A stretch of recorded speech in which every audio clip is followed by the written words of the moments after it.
I'm Roben-Marie Smith, and I am the founder and host of the Robin's Nest Community Art Membership.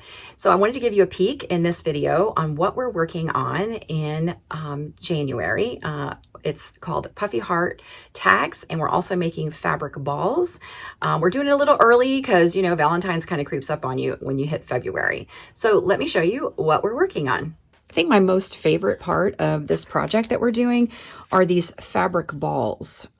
They are just so cute. I can just think of so many different things that do with these. So this is an embellishment that we're going to be adding to the tags. So let me just give you a quick peek at what we're doing.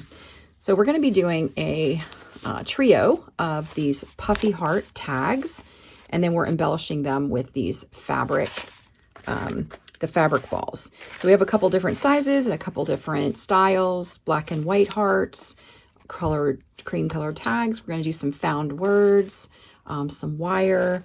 And then this one here, this one is a little bit larger of a tag. And we've got some other embellishments that we've added onto this. So these are just a quick peek of what we're doing in the Robin's Nest membership.